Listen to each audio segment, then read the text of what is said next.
सवाल नंबर 5, क्या 243 एक पूर्ण घन है?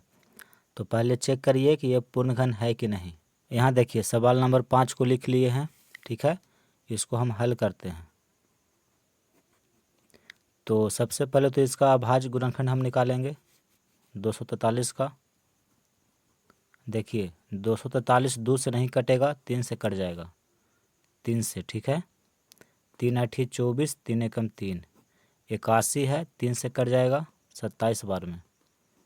फिर 27 3 से कट जाएगा 9 बार में, 9 3 से कट जाएगा 3 बार में, 3 3 से कट जाएगा 1 बार में, ठीक है। तो देखिए 243 का अभाज्य गुणनखंड किए तो गुणनखंड ये आया है, यानी कि 3 कितना बार है, 1 2 3 4 5 बार। तो यहाँ लिखेंगे 3 गुना 3 गुना 3 गुना 3 गुना 3। देखिए 3 3 बार गुना के रूप में है, तो इसको हम लिख दिए 3 का घात 3। फिर 3 2 बार है, तो इसको लिख दिए 3 का घात 2। देखिए अगर 3 यहाँ पे एक और होता तो इसका भी 3 का घात 3 हो जाता, यानी 3 का घन हो जाता, तो ये संख्या पूर्ण घन होती। लेकिन देखिए इसका तो घन है, लेकिन इस 3 का घन नहीं है। इसका मतलब ये हुआ कि ये जो संख्या है ये पूर्ण घन नहीं है। तो यहाँ पे लिखिएगा कि चूँकि 243 के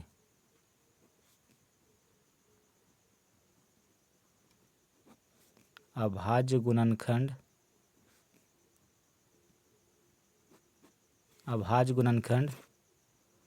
3 घन के रूप में नहीं है।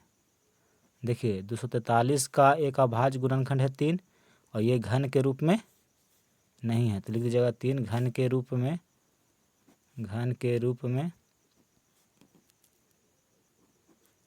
नहीं है। अतः 243 एक पूर्ण घन नहीं है। तो उत्तर क्या होगा? उत्तर होगा, यहाँ पे लिखिएगा नहीं, यानी कि जो संख्या है ये पूर्ण घन नहीं है। ये आपका उत्तर हो गया। सवाल नंबर 6 देखिए, कहता है 3 का घन निम्नलिखित में कौन है? देखिए 4 वो संख्या आपको दिया हुआ है, इसमें से कौन सी संख्या है जो 3 का घन है, ठीक है। तो देखिए सवाल को हम यहाँ पे लिख लिए हैं, ठीक है। तो पहले 3 का घन निकालिए कि 3 का घन कितना होता है।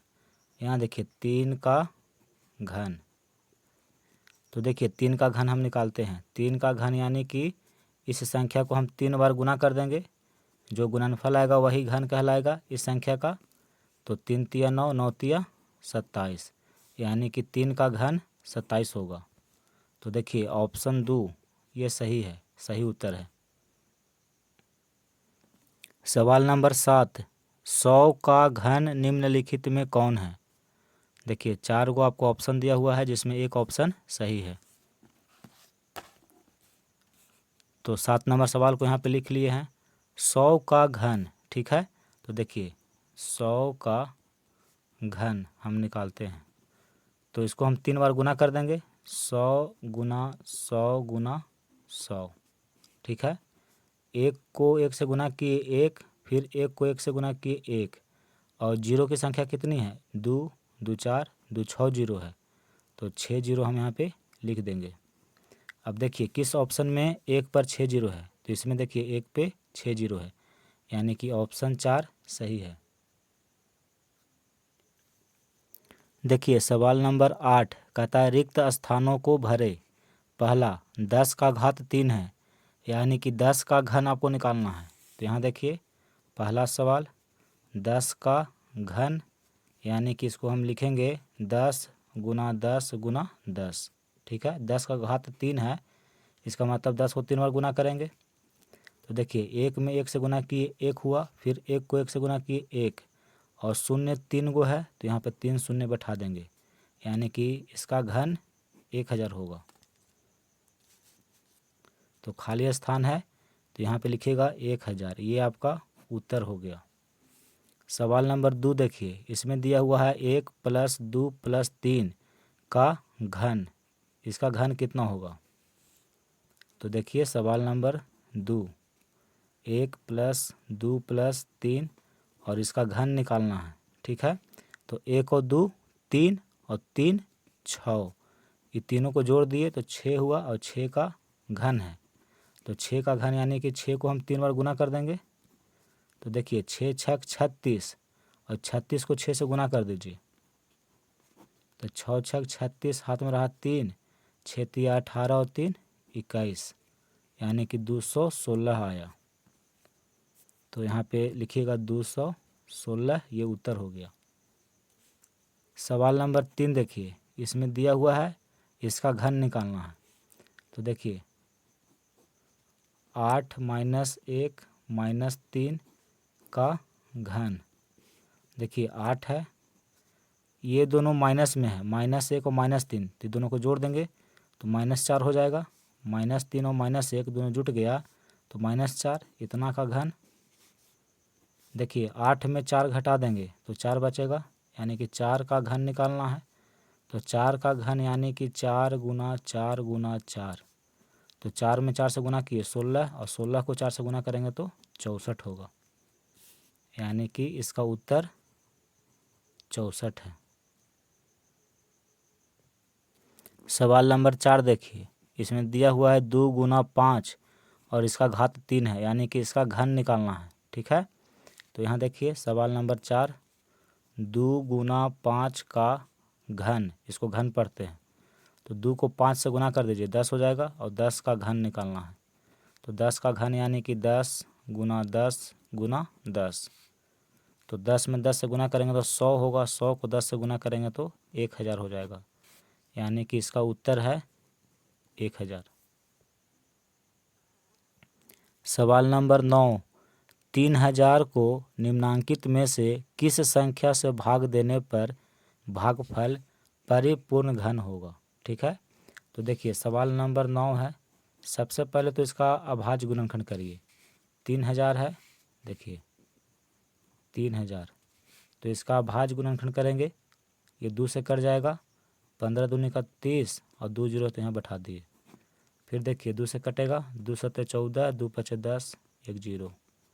फिर इसको 2 से काटेंगे तो 2 तिया 6, 2 सत्ते 14 और 2 पचे 10। अब ये 3 से कटेगा, 12 तिया 36 और 5 तिया 15, ठीक है। 125 3 से नहीं कटेगा, 5 से कटेगा 25 बार में, 25 5 से कटेगा 5 बार में, और 5 5 से कट जाएगा 1 बार में, ठीक है। तो देखिए 3000 का अभाज्य गुणनखंड किए तो 2 देखिए 3 बार आया हुआ है, तो यहाँ लिखेंगे 2 × 2 × 2, 3 1 बार है तो गुना 3, 5 3 बार है तो गुना लिख कर के इधर जगह नहीं है तो यहाँ पे लिख दीजिए 5 × 5 × 5। अब इस सबको घन के रूप में लिखिए, तो देखिए 2 3 बार गुना के रूप में है तो इसको 2 का घन लिख सकते हैं। देखिए एक 3 है तो यहाँ पे 3 लिख दिए, फिर 5 3 बार है गुना के रूप में तो इसको लिखिए 5 का घन, यानी कि 3000 का हम अभाज्य गुणनखंड किए तो इतना आया। तो देखिए ये पूर्ण घन नहीं है, क्योंकि 2 का घन है, 5 का भी घन है, लेकिन 3 का घन नहीं है। और हम जानते हैं कि पूर्ण घन वही होता है जिसका अभाज्य गुणनखंड करने पर प्रत्येक गुणनखंड घन के रूप में हो, ठीक है। तो ये घन के रूप में है, ये घन के रूप में है, लेकिन ये घन के रूप में नहीं है। तो इसको परिपूर्ण घन बनाने का 2 तरीका है, या तो आप देखिए यहाँ पे 3 है तो 3 से इसको भागा दे दीजिए, तो 3 से जब इसको भागा देंगे तो 3 कट जाएगा, देखिए दोनों पूर्ण घन हो जाएगा। फिर या यहाँ पे 3 है तो 2 3 से गुना कर दीजिए, तो 2 3 से गुना करेंगे तो देखिए 3 को 3 हो जाएगा, तो ये भी पूर्ण घन हो जाएगा।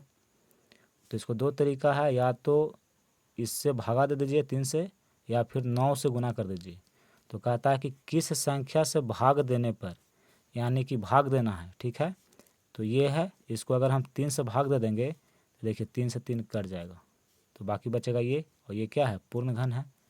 तो कौन सी संख्या से भाग देना है, ये 3 बच रहा है, यानी कि 3 से भाग देना होगा। तो देखिए ऑप्शन 3 आपका सही है, यानी कि अगर 3 से भाग दे देंगे तो ये 3 कट के हट जाएगा, बाकी देखिए 2 का भी घन रहेगा और 5 का घन रहेगा, तो ये फिर ये पूर्ण घन हो जाएगा। 3000 है, 3000 को 3 से अगर भागा देंगे तो देखिए 3 से 3 कट जाएगा, यानी कि 1000, और 1000 क्या है, पूर्ण घन संख्या है। सवाल नंबर 10, 9000 को निम्नांकित में से किस संख्या से गुना करने पर गुणनफल परिपूर्ण घन होगा। तो देखिए पहले इसका अभाज्य गुणनखंड निकालिए, ठीक है। सवाल नंबर 10 है, तो देखिए पहले इसका अभाज्य गुणनखंड निकालते हैं। तो पहले 9000 को लिखेंगे।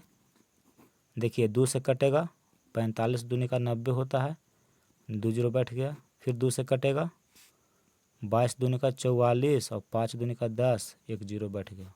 फिर ये 2 से कट जाएगा, 11 दूनी का 22, 25 दूनी का 50।